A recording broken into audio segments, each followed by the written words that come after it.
வணக்கம் நண்பர்களே. இன்றைய காணொளியில் நாங்கள் உங்களை ஐயப்ப சுவாமியின் மகர ஜோதி பற்றிய ஆன்மீகமான மற்றும் மிருதுவான கதைக்கு அழைத்துச் செல்ல இருக்கிறோம். மகர ஜோதி என்பது ஏன் ஒவ்வொரு ஆண்டும் கோடான கோடி பக்தர்களால் கொண்டாடப்படுகிறது என்பதை கண்டறியலாம். மகர ஜோதி என்பது ஒவ்வொரு ஆண்டும் தைப்பொங்கலுக்கு அடுத்த நாள் மகர சங்கராந்தி அன்று சபரிமலை மண்டல பூஜையின் ஒரு முக்கிய நிகழ்ச்சியாகும். பக்தர்கள் ஐயப்ப சுவாமியின் திவ்ய தரிசனத்திற்காக இருமுடி கொண்டாடி மலைகளை கடந்து சபரிமலையை அடைகிறார்கள். மகர ஜோதி என்பது சபரிமலையில் ஐயப்ப பக்தர்களால் காணப்படும் ஒரு மாய தீபமாகும்.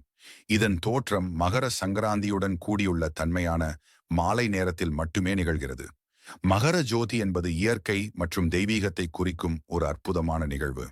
ஐயப்ப சுவாமி தங்களது வாழ்க்கையில் தைரியம், பக்தி, அன்பு, சமத்துவம் ஆகியவற்றின் அதிபதியாக இருந்து வந்தார்.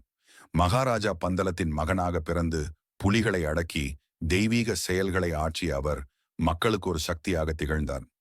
மகரஜோதி நிகழ்வு இயற்கையின் மாபெரும் அதிசயங்களுடன் மனிதரின் தெய்வீக நம்பிக்கையை இணைக்கும் ஒரு சிறப்பு நிகழ்வாகும்.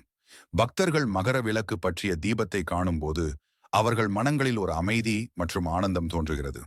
ஐயப்ப பக்தர்கள் பல நாடுகளிலிருந்தும் இங்கு வந்து தங்கள் மெய்ஞ்சாந்தி மற்றும் நம்பிக்கையை வெளிப்படுத்துகிறார்கள். மகர ஜோதி நிகழ்வு பக்தர்கள் அனைவரின் மனதிலும் திருப்பூஜை மாலையாக பிரகாசிக்கிறது. தெய்வீகத்தின் மகிமையை அனுபவிக்க விரும்பும் அனைத்து பக்தர்களும் ஒருமுறை மகர ஜோதி தரிசனம் செய்யுங்கள்.